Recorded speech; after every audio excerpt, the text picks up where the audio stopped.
called me and said he filed a grievance on me, but I'm still going to represent him. But he apologized for filing it because he said he didn't know I was coming to visit him that day. Yeah. Okay, I'll follow. The joys of what you do. Yeah. Good morning. Are you Samuel Harmon? Yes, ma'am. And this is 25 DCCR 1019. Mr. Harmon's charged with aggravated assault with a deadly weapon. And Ms. Holmes, what is the announcement? Yes, Sharon, if we could get one more reset. We did receive another offer from the state today that I would like Mr. Harmon to review with his family. And also I'll come out to visit with him as well so we can make a decision by the... Right from the beginning, we step straight into a scene that feels like classic courtroom tension. Before the judge even reaches the list of accusations, the defense attorney steps forward with an unexpected reveal, almost like sharing something from behind the curtain. It's a small comment, but it instantly shifts the mood in the room. And trust me, this little piece of information is about to shed light on why these cases can turn complicated so quickly.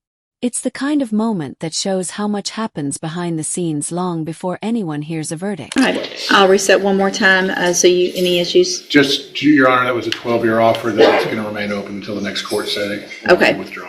Okay. So, Mr. Harmon, it sounds like there's an offer that's on the table that they've going to keep open until that next court date. Make sure you visit with Ms. Holmes about it. Visit with your family about it. Sounds like there's not any more negotiation. The offer is what it is. If you want to take it, we'll take care of that when you come back. If you don't, you want a trial, we'll get your case set for trial.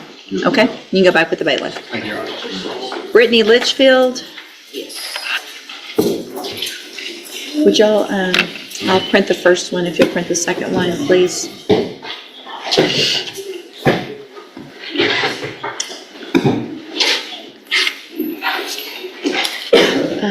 Is Burbank still in here? Yeah.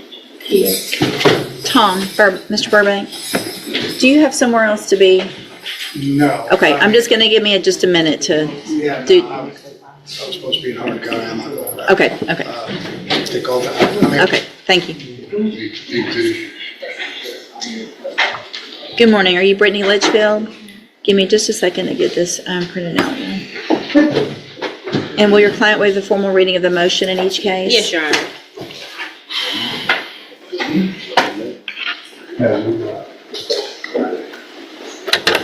Ms. Litchfield, in cause number 21-37098. Hold on, because we've reached a pivotal point.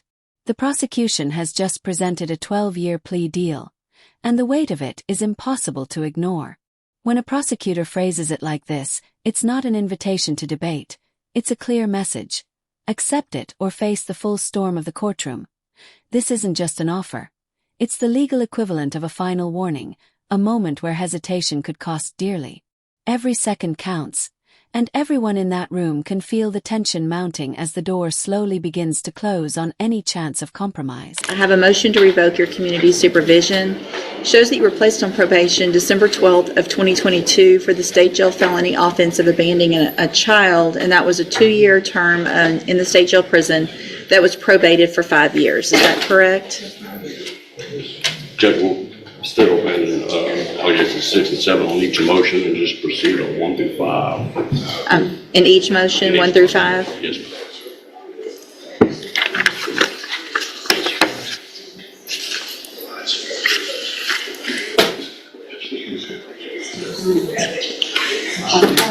It's okay.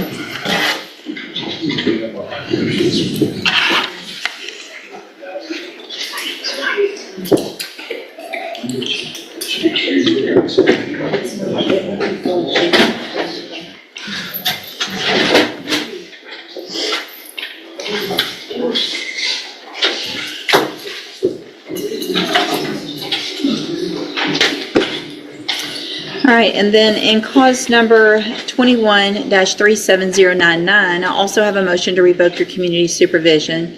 Shows you were again placed on probation December 12th of 2022 for the offense of abandoning a child, and that was also a 2-year term in state jail prison that was probated for 5 years. Is that also correct? Each of these cases, the state has elected to proceed on counts 1 through 5 in the motions. They each allege in count 1 that you violated. Now we turn our attention to Brittany Litchfield's case, and make no mistake, this one carries serious weight. When the court mentions a motion to revoke probation, it's more than a technicality.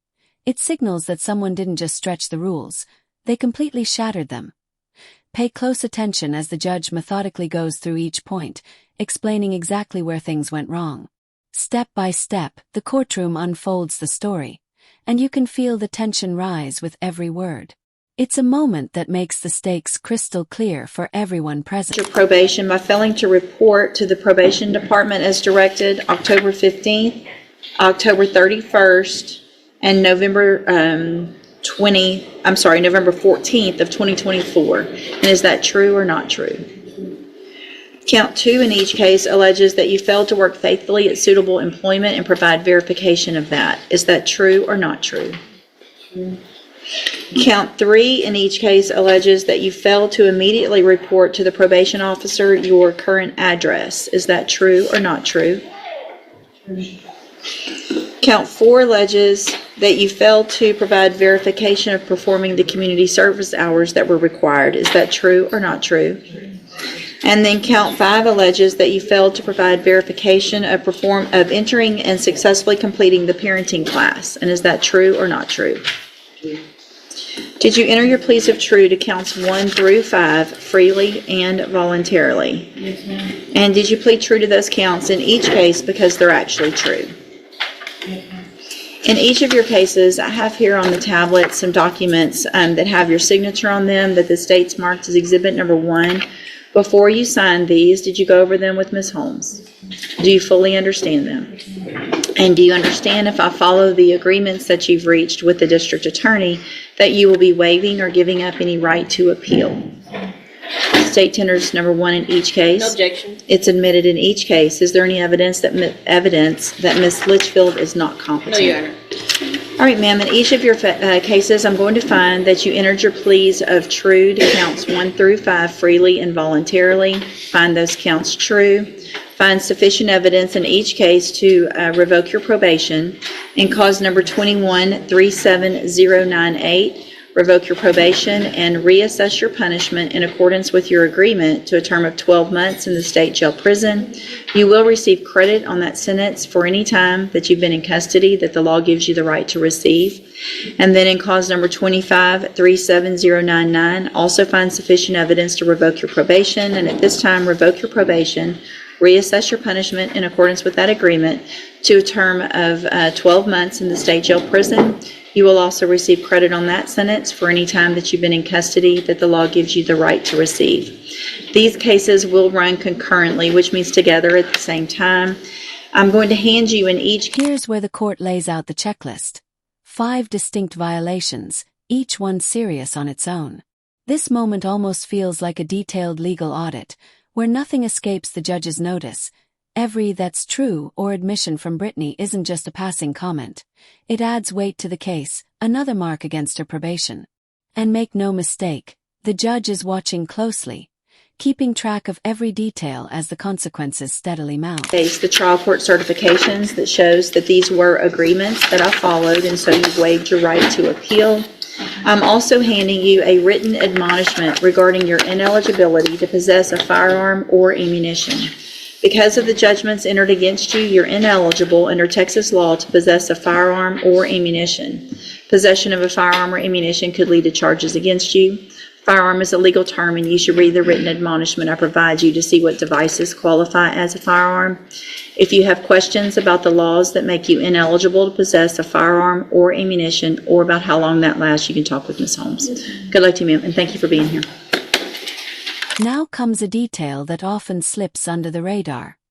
Concurrent sentences. In simple terms, the court is essentially saying, yes, there are 2 separate cases, but you'll serve them at the same time. This isn't an act of leniency.